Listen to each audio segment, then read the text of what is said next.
Yo, el rack de Among Us 2, el impostor. Ey, Lil Ruff.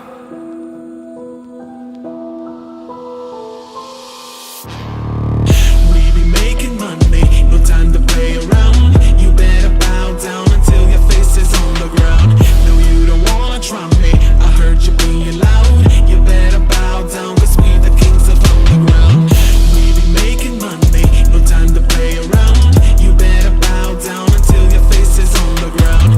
No, you don't wanna try me, I heard you being loud. You better bow down, cause we the kings of underground. Tengo tanta rabia que inunda mi cuerpo porque en la partida me dejaron muerto. El odio me consume porque pasó en el pasado. Me llamaron asesino pero yo no fui violento. Te me funaron diciendo impostor. Yo era un tripulante muy trabajador. Intenté defenderme y nadie me escuchó. Ahora no sé qué es, soy destripador. Pasó 10 segundos despitando gente, fingiendo la pobres como normalmente. Dime quién espera que un compañero espere tu descuido y tu cuello reviente. No importa cuánto yo me tarde, nunca será tarde para que tu cuello rebane. Camino tan tranquilo pero fijo que no sigo, pero yo sigo y vigilo que la presa nunca escape. Tengo muchas ganas de moler tu cuerpo, pero si sospechan yo me escondo dentro. No existe y absurdo que alguno descubra que soy impostor cuando ya estará muerto. Te contaré algo de lo que pasó, muchos me preguntan y ahora se los digo. Yo vengo de Polo con una misión, acabar esta nave y matar los testigos. Llamé a la reunión porque Rojo murió, parece que alguien de aquí lo mató. Mientras se escaneaba que en la enfermería llegó el impostor y su cráneo rompió. Seguro fue el negro, yo no estaba allí. Si no fue el negro, en la otra me botan a mí.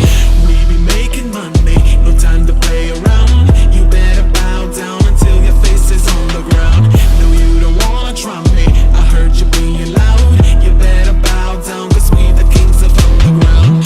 We be making money, no time to play around. You better bow down until your face is on the ground. No, you don't wanna try me, I heard you being loud. You better bow down, cause we the kings of underground. ¿Quieres que te cuente parte de mi historia? Te cuento lo que tengo grabado en mi memoria. Venimos de Polo, un planeta alejado donde hay dos especies que se han enfrentado. Ellos eran suaves y blandos, nosotros fríos y pesados. Ellos estudiosos y dedicados, nosotros endemoniados con mucho de acumulado. No soportaron la guerra que destruyó hogares y la tierra entera. Prefirieron huir al espacio con sus tripulantes dejando sus tierras. Quieren el respeto pidiendo piedad cuando nos acusaron de ser impostores. Pídame respeto, yo les clavo los cuchillos miles de veces para que se prendan los cabrones. No es preciso que lo entiendas o que lo comprendas porque somos los impostores. Pero si buscas en la nave conseguirás un pedazo de aquello que se oculta en las misiones. Tengo tanta rabia de ser más que iguales y ellos me acusen de ser diferentes. Yo debo matarles para así demostrarles que en el hueso somos iguales y de una cabra en los dientes.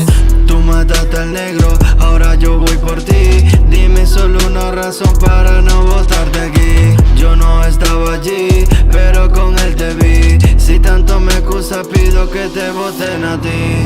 We be making money, no time to play around. You better bow down until your face is on the ground. No, you don't wanna try me, I heard you being loud. You better bow Yo, down, 'cause we the esto fue el rack del impostor de Among Us. time to play around. Si quieres el rack de todos los tipos de jugadores, déjalo en los comentarios, dale like y suscríbete al canal. Yo.